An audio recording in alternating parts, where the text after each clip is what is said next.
Hello, everyone, and welcome to In the Studio. I'm your host, Alex Silva-Sadder, and today we're going to be talking with Kasandra Vargas, who is a ventriloquist educator for children, and she's part of what's known as Peanuts Playhouse, which we'll find out about when we talk to her. Hello, Cassandra. How are you? Hi there. We're doing good. I So see good. Peanut has joined us. Yes, of course. I have to be in here. He kept on So, bugging me, so I was like, Cassandra, okay. uh, you are a relatively new resident to Davis, correct? Um, Or have you been here a well, the while? thing, Because we only recently met, maybe a couple months ago. So, right. So, well, the thing is actually went to school at the University of Davis. Well, I went there for a while. So I was like oh, a past resident. I live in Sacramento, but I live oh, really close to the Davis area. Yeah. right. So, where are you? Are you from Davis originally, or from further afield? Well, I went to school there and I lived there for a little bit of while. So I was like a semi-past resident, but I still visit there often. Right. But I mean, where are you a Californian, or did you come here from another state, or? Oh yeah, no, I'm totally a Californian girl, born and raised. So, why don't you tell us a little bit about Peanuts Playhouse and what that is? Oh my gosh.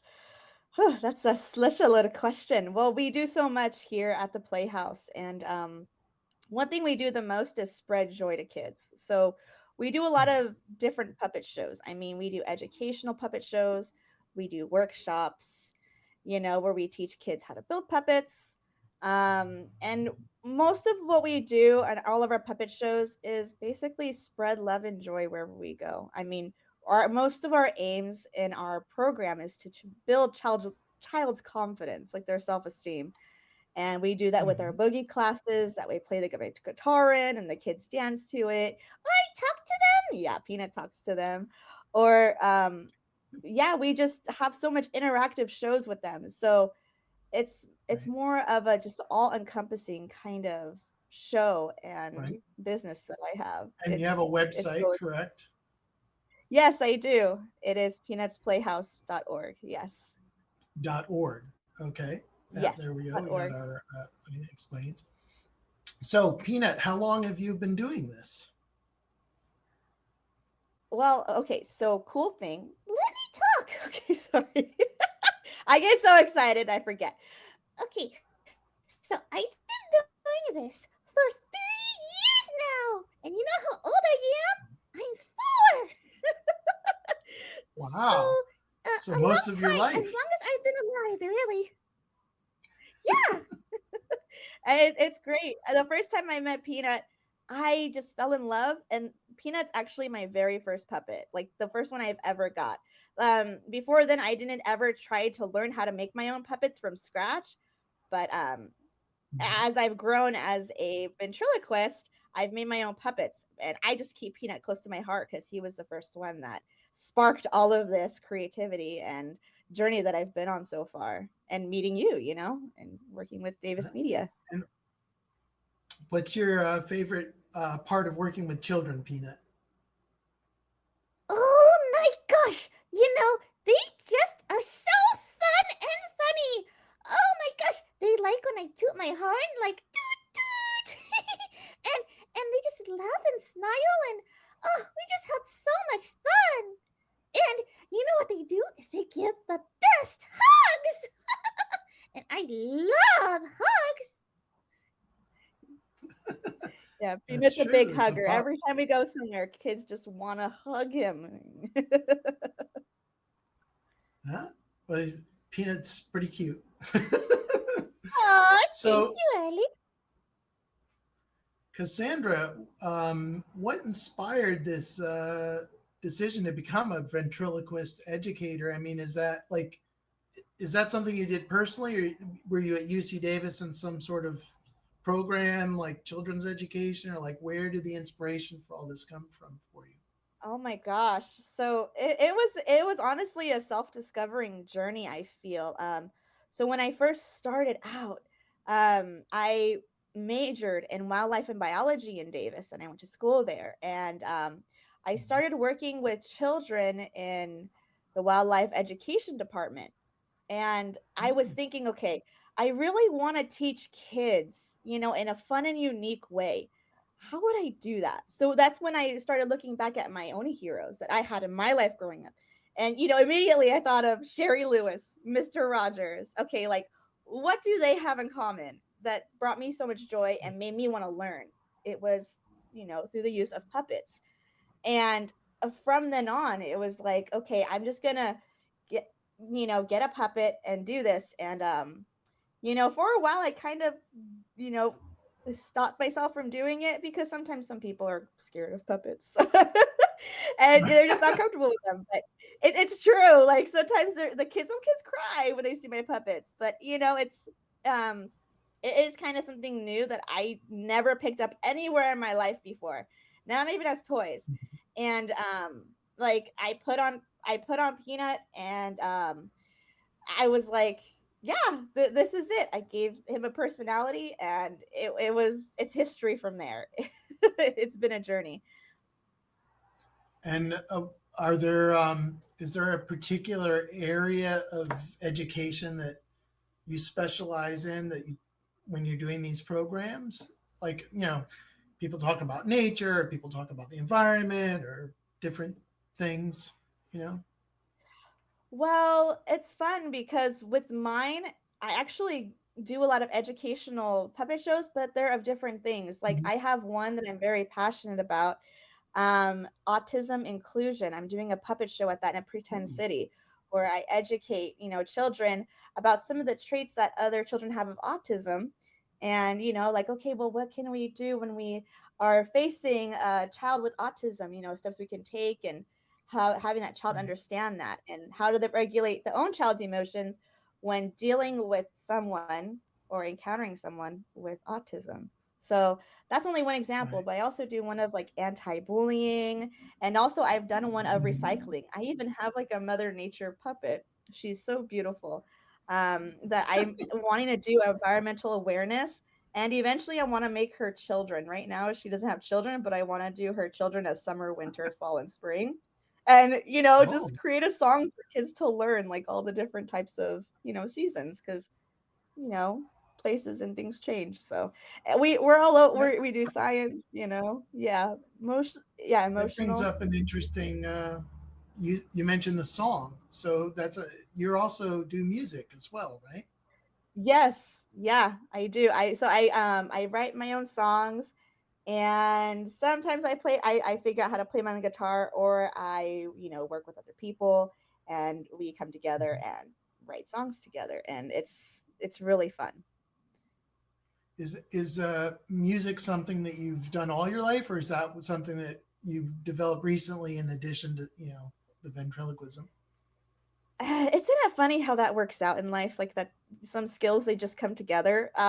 With me, actually, I started with a guitar because I just saw it one day at my grandpa's. I was a high schooler when I saw it.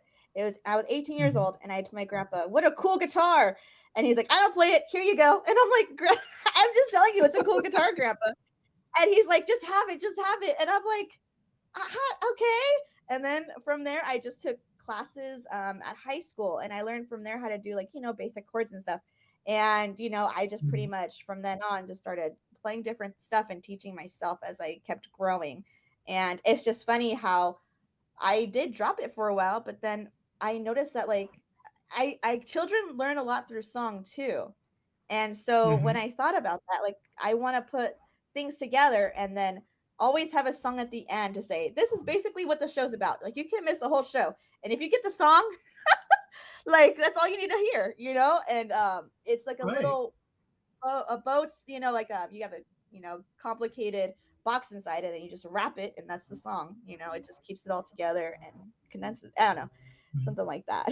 If that makes Do you sense. have any words of advice for other young people who are, because I think a lot of people think that music, oh, you have to be born with some kind of special talent. in it, but it sounds like that you picked it up later on and you've taught yourself and you've gotten to the point like you're teaching yourself to songwrite and all this. So do you have any advice Yes. for kids and teens who want to like are maybe intimidated by music?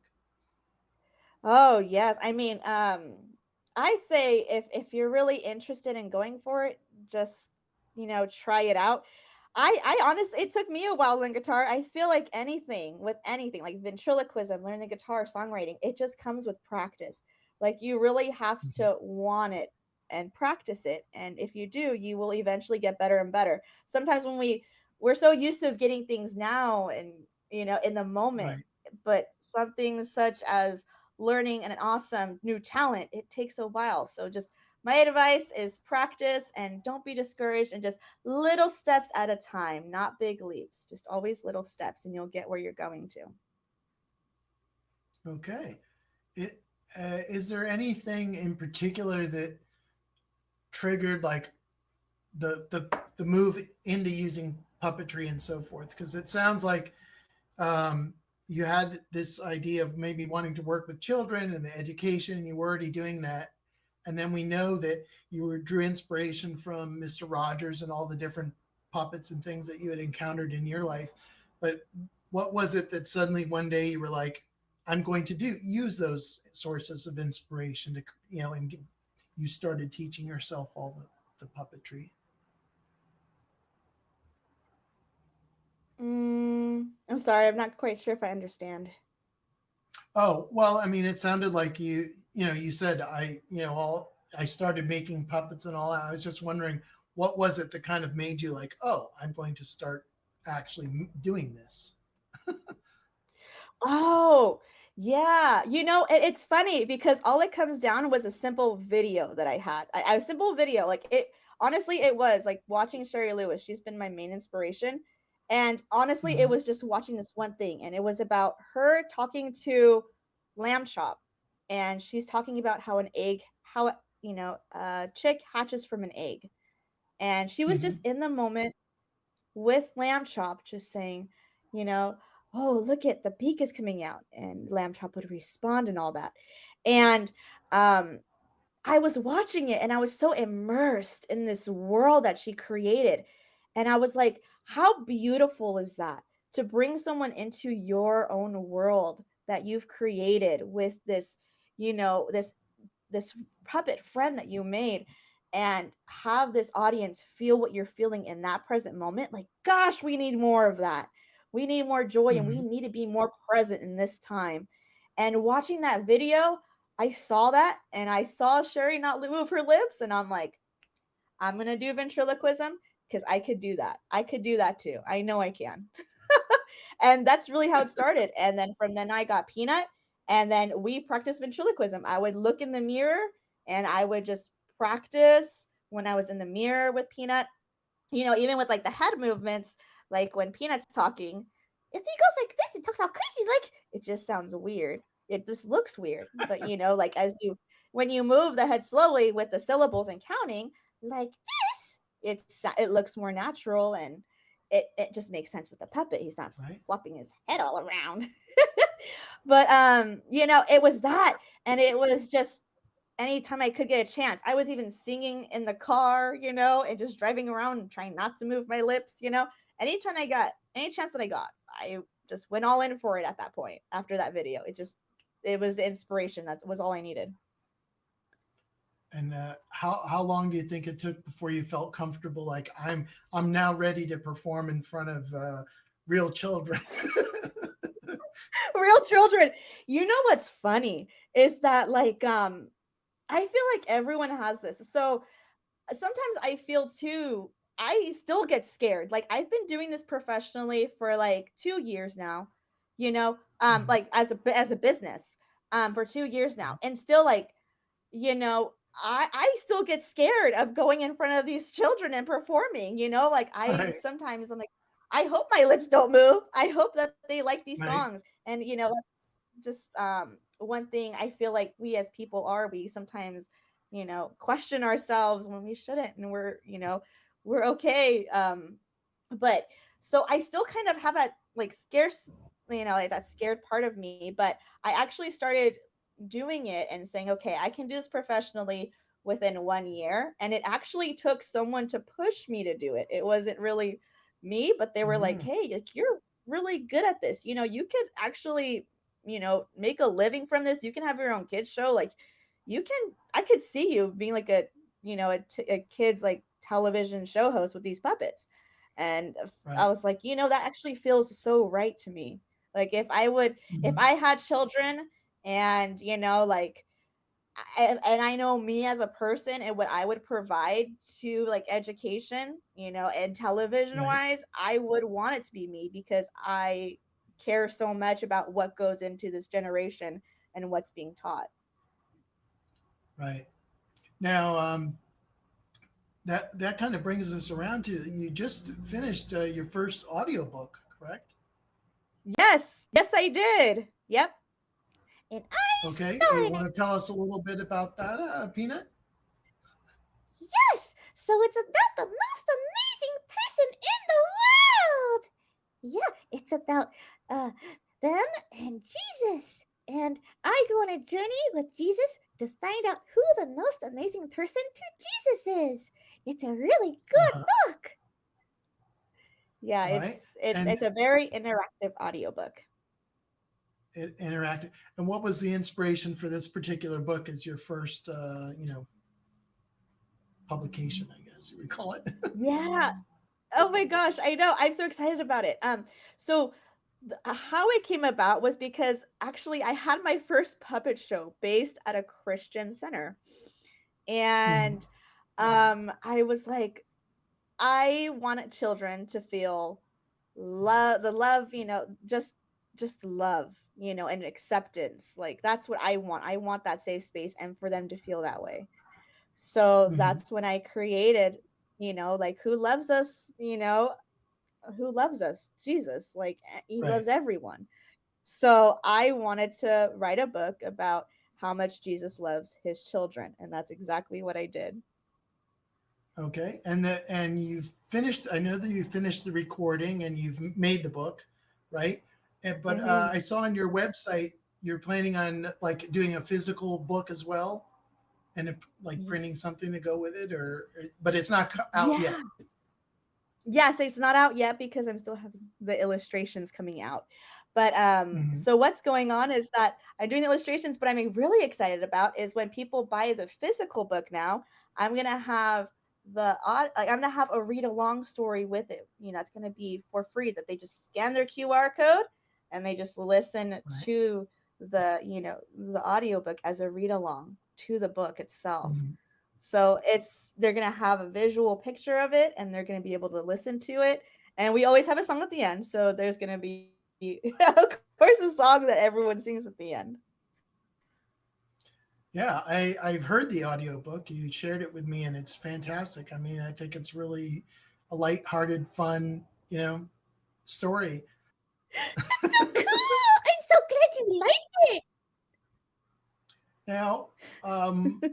how did you find the process? I mean, this is a new venture for you, right? Doing a book and the music. I mean, you've been doing the music and the obviously your shows and writing that out, but a book and an audiobook are two different things. So how did you find that process? Was it intimidating? Was it Oh easy? man. I mean, there's the internet now with all this knowledge out there to look up, but Oh my gosh. Was it intimidating? Yes, it was very scary. Like, I I okay, so when I was younger, I did used to write a lot of books. So I actually went Mhm. I never had a Game Boy Advance. So all my like fun stuff that I had, I got a Game Boy Advance later, but all the fun and entertainment I could have was all in my head. Like, I had to imagine everything. Right. And so I would create so many books, piles and piles of stories. And so I did that. But I always want to be like a children's author, but it was like a childhood dream. So it's kind of funny how that Mhm. came full circle to now. But even at that little like, oh, I did this when I was younger, it's was still so scary to first like, okay, am I gonna try to find a publisher? Am I gonna try to publish it myself? Right. You know, who do I find for illustrations? Like, I'm good at drawing, but like I kind of want to get this done and finished with before I second guess Right. myself. So So Another skill that so you'd have it's to learn. true. Yes. So that was a very much of a like a process of learning, and I'm still learning as I'm going. But that's one thing I feel like now I've learned is that if you take too long thinking about something, you never get it done. If you just take small actions at a Right. time, you'll get there. So So then, what do you think? What's the next step in the future that you'd like to take Peanuts Playhouse? I mean, you're doing the shows, live shows. You've got now an audiobook that's is the audiobook out and available right now, or is it going to come out with the book, the actual book part later? oh, the audiobook is totally out now. Yes. And Okay, and then that's yeah, like later on on Amazon or whatever. that's on, Gumroad, so it's Gumroad. Gumroad. Yeah, Gumroad. I found out that was the only place Yeah, you I'm could familiar post it with on that. with. Yeah. Well, it's just like it sounds. If you, as an audience member, you're curious, Gumroad, a lot of self-publishing authors and people use it to distribute stuff. It's GUM Road, like you said, because Mhm. I've gotten things from people through there. And then, so you have all this, and then what? And you said you're working towards the idea of maybe a television show, right? Yes. But what other, like, what's your next project? I guess. Oh my gosh.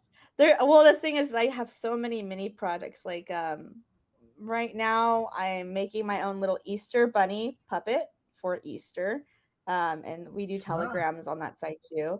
Yeah, I love making my own puppets, and every puppet I make, they always have a heart somewhere because every I want my puppets to always be love to every child, so they always have a heart. And, it's just my little way of putting love in everything I do. And, yeah, like, another thing I wanna do is actually make another book. I already found out what I wanna mhm, make, and it's about feelings. It's gonna be a feelings book, and I feel mhm, like I could make that because I work with kids on the autism spectrum as well as a ventriloquist, and I've mhm. experienced, different ways that kids can use these tools to, find their calm bodies and help themselves regulate their emotions. So I'm thinking about doing yet another book, but I want this one to be maybe interactive and pop up and something that they can touch and feel, like even get sensory things for children that they could touch when they want to get the book and they're feeling a certain way, open a page up and they can like touch stuff and go through these types of Wow. things of how to regulate their emotion. So I'm really interested in doing that. So after this one's done, I think I want to start doing that because I think that would really help out classrooms and just anyone that, we all have emotions and it would be so cool to have a book which kids can like get out and read and I'm feeling this way, like what do we do about this, it'll be very interesting. So I have a question for Peanut. So Yeah. Peanut, if you could go to any country in the world, where would you visit? Oh my gosh, I would visit Kenya, because that's my brother's name. Kenya's a little Oh, giraffe. They're they're very much brothers. So wow. Yeah, So you I love go Kenya. back and visit the other giraffes and elephants in Kenya? Yes, exactly. And I can see big elephants. And they're really small compared to like other elephants. Ah, I didn't think about that, but that's true. Yeah, I guess. Yeah, yeah, see? You see big elephants? Oh my gosh, that would be so cool, Alex. All right. Well, thank you very much for joining us, Cassandra, and telling us about your journey and what you've been up to with the ventriloquism. We've never had a ventriloquist on the show, so it's a first for us. And oh, uh, that's and exciting. I think it's great because you're here in Davis and you're available um, because you live nearby and you're doing these things and you love sharing your ideas and what you've learned in your journey, which I think is we always like to encourage that because there are a lot of young people in Davis. Davis is a university town and there's a lot of students and at all different age levels and they get a lot of exposure to different things, and people are always interested in learning. So thank you for sharing your journey, and we wish you the best of luck with everything. And Peanut, I'm sure you will be seeing more of your relatives soon. Goody! Yes, all the puppets I'm gonna see. Oh, yes, I'm so excited. Thank you, Alex, for having us on today. You are so awesome. Thank you. And thank you to everyone today for watching. This is In the Studio, and we'll see you again next time.